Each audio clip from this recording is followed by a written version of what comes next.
Hello guys, welcome back to my YouTube channel. ഇന്ന് ശരിക്കും പറഞ്ഞു കഴിഞ്ഞാൽ ഭയങ്കരമായിട്ടുള്ളൊരു ഓട്ടമുള്ളൊരു ദിവസമായിരുന്നു. കാലിൽ ചക്രം വെച്ചതുപോലെ ആയിരുന്നു കേട്ടോ ഓടിയത്. രാവിലെ തന്നെ എനിക്കൊരു ഷൂട്ടുണ്ടായിരുന്നു. തിരഞ്ഞെടുപ്പൊക്കെ വരെയല്ലേ, അപ്പോൾ എനിക്ക് പബ്ലിക് റിയാക്ഷൻസ് എടുക്കണമായിരുന്നു. അതൊക്കെ കഴിഞ്ഞ് ഞാൻ എൻ്റെ ഓഫീസിലോട്ട് തിരിച്ച് പോയ സമയത്ത് വീണ്ടും എനിക്കൊരു കോൾ വന്നു, തിരിച്ച് ഇങ്ങോട്ടത്തേക്ക് ഓഫീസിലോട്ട് വരാനായിട്ട്. അപ്പോൾ അവിടെ ഒരു ഇൻഡോർ ഷൂട്ട് എടുക്കണമെന്ന് പറഞ്ഞു. അങ്ങനെ വന്നിട്ടുള്ള കലാപരിപാടികളാണ് ഈ കണ്ടുകൊണ്ടിരിക്കുന്നത്.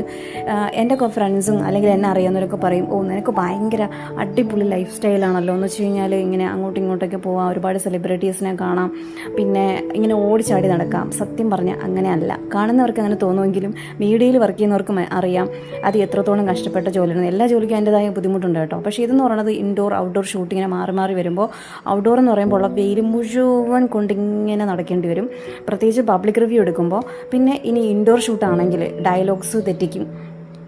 ഏതെങ്കിലും ഒരെണ്ണം ശരിയാകുമ്പോൾ വേറെ ഒരെണ്ണം ശരിയാവത്തില്ല.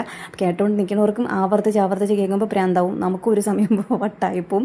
അപ്പോൾ അങ്ങനെ ആ വട്ടുകൾക്ക് ശേഷം എൻ്റെ വർക്കൊക്കെ കഴിഞ്ഞിട്ട് ഞാൻ തിരിച്ച് പോകാൻ പോവാണ്.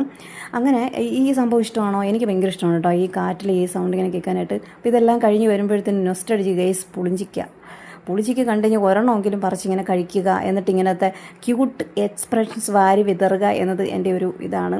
അതും കഴിഞ്ഞ് നേരെ ഞാൻ ഓഫീസിലോട്ട് വന്നു. എൻ്റെ ഇപ്പോഴത്തെ പ്രൊഫഷൻ എന്ന് പറയുന്നത് എഡിറ്റിംഗ് ആണ്. വന്ന ഉടനെ തന്നെ എനിക്കൊരു കോഫി എൻ്റെ കൊളീഗ് തന്നിട്ടുണ്ടായിരുന്നു. സോ അതൊക്കെ കുടിച്ച് ഞാനൊന്ന് സെറ്റായി എൻ്റെ അടുത്ത സെക്ഷൻ വർക്കിലോട്ട് തുടങ്ങി. വർക്ക് കഴിഞ്ഞ് തലവേദന എടുത്ത് ഭ്രാന്തായിട്ടിരിക്കുന്ന ഒരവസ്ഥയാണ് ഇപ്പോൾ കണ്ടുകൊണ്ടിരിക്കുന്നത്.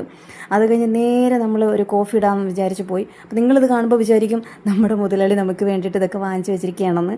ആക്ച്വലി ഇത് മുതലാളി പാവമാണ്, എല്ലാം വാങ്ങിച്ചൊക്കെ തരും.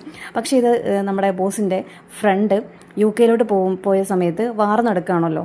അപ്പോൾ അതുകൊണ്ട് ആളെ തിരിച്ച് യു എയിലെത്തിയപ്പോൾ എന്തോ തിരിച്ച് അയച്ചു. അപ്പം പെട്ടി പൊട്ടിച്ചതാണ് കേസ്. പെട്ടി അങ്ങോട്ട് കൊണ്ടുപോയതെല്ലാം പൊട്ടിച്ച് വെച്ചിരിക്കുകയാണ്. എന്തായാലും കുറച്ച് ദിവസം കഴിഞ്ഞാലേ പോകാൻ പറ്റുള്ളൂ.